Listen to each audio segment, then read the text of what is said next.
Hey guys, it's Carl Brown for GuitarLessons365.com.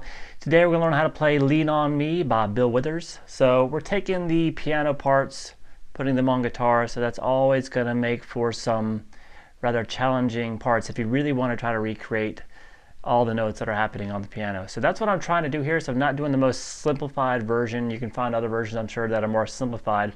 I'm trying to recreate the piano part as much as possible. All right, I think the chords can really sound nice and rich if you do that. So I'm in standard tuning here. We're going to start here with the first chord, which is just a C major, so no big deal. All right, hit that again.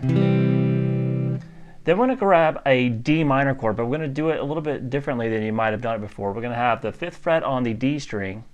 I'm sorry, the A string. It's a D note. 3rd fret here on the D string, and then 2nd fret on the G. So we have this. Grab that D minor, and now just move that up 2 frets. So that's how the piano movement is. A real quick moving up from a D minor to an E minor, and then just a regular F major bar chord. So we have this.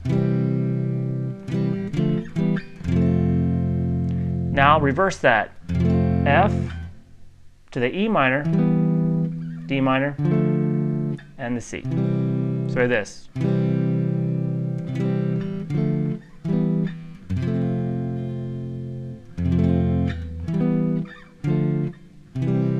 All right, then back up.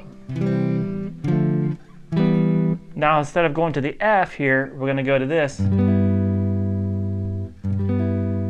All right, which is a G6 chord. So what I'm doing here, I'm going to play the 3rd fret on the low E string, 5th fret on the D, 4th on the G, and 5th on the B.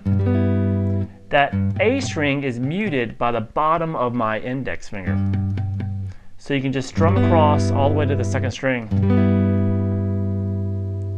And then we're going to resolve that to this. And that's just going to be a 3rd fret here on the low E, 3rd fret on the D, 3rd fret on the B, and then the 2nd fret here on the G string. Once again, the 5th string is muted. You can mute it with the bottom of your middle finger this time.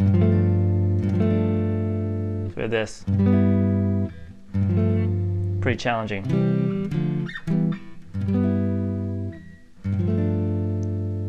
And then start over again.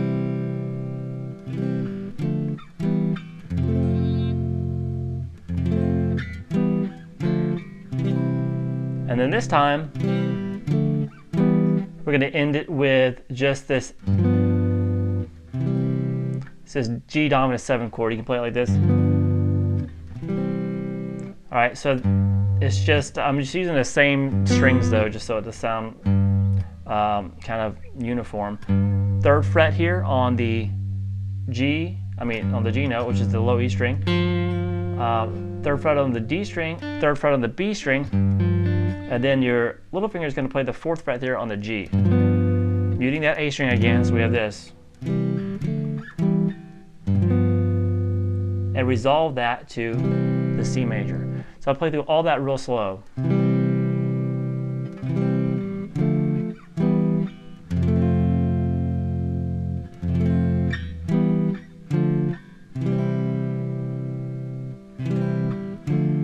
First ending.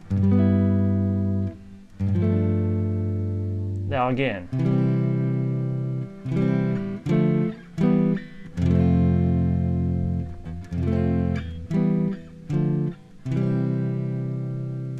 Second ending.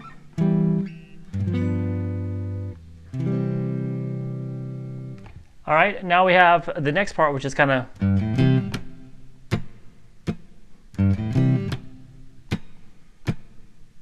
so he just kind of does this bass line. G, the low E string, 3rd fret, open A, and to C major. So now you can just do the bass line if you want.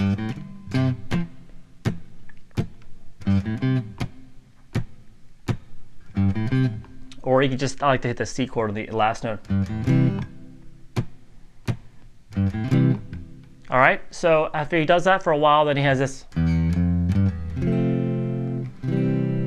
All right, so we have that bass line that goes up from the open E, then first fret, then the G. Then you can end this with two different ways. You can end it like we did the main progression, which sounds nice, and then on the recording there's also kind of this type of sound where you have a F major with C in the bass, which is just that same F chord, but just with a C, down to a C major chord. All right, so there's only one other part to the song, and it's doing that F major chord with the C in the bass. So it's just pretty much play an F bar chord. And then you can just do the smaller bar and just have C in the bass. And then from there to a C major. And this is at the end of the song where it's kind of rotate between those two chords.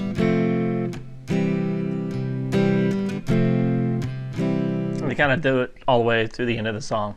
So that's about it. It's this is not the most simple arrangement of it. I just wanted to make it sound as nice as possible. So hopefully you enjoyed it. I'll see you again soon for GuitarLessons365.com. Bye-bye.